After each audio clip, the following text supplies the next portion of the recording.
I always knew that I wanted to go to college. It wasn't always an option, but I always knew I wanted to go. When I started thinking about school, I had to think about ways to make it possible.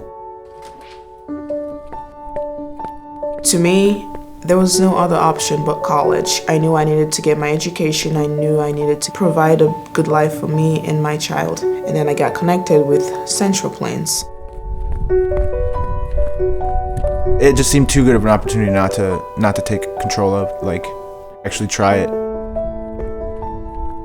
Central Plains Center for Service is a nonprofit social service agency that administers many statewide programs.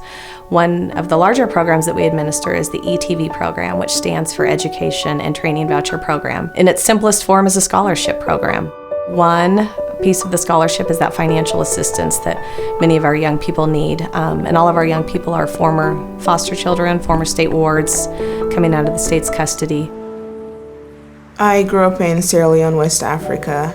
I was 12 when I found out my dad was petitioning for me to come down to the United States.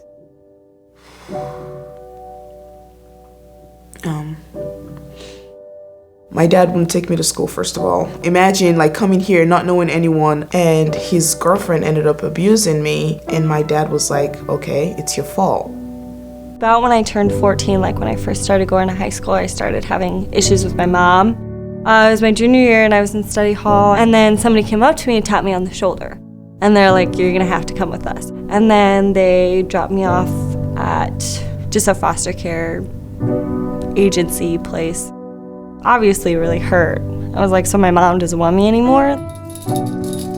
Maybe I just thought I was smarter than everybody and that I could do whatever I wanted and none of the rules applied, or I could always get around them, or, you know, it didn't really matter. And everybody, when I was growing up, everybody's like, oh, he's gonna be in jail by the time he's 16.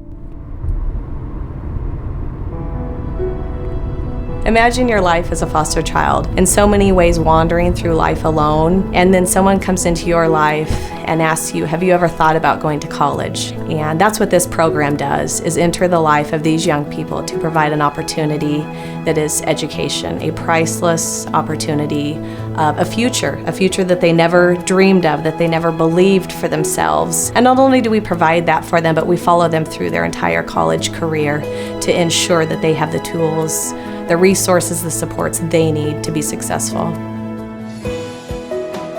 I really just can't wait to get my bachelor's and just be able to tell people, like, I did it, you know? Like, I don't care what you say. Like, it doesn't, like, look at me now, you know? This December, I graduated from college with a degree in business management. I'm a violence prevention coordinator at St. Elizabeth Hospital, and to me that's the perfect job because I've been through it and I could help people. It is worth it to believe in these young people and invest in them. This is an investment. It's an investment that's going to come back to all of us when they're a success in their communities. Because of the support that I have from this program, I fully expect to do great things. When everything's going wrong, you can change it around to everything going right. This program really does help people, honestly. I feel like I have all this knowledge.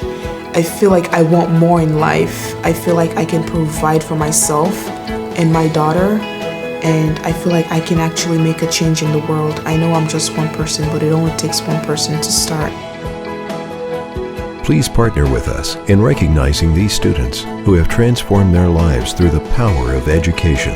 The 3 students highlighted here provide a glimpse of the hundreds of students in the ETV program who, with support and encouragement, have embarked on a journey that has led them to a college degree.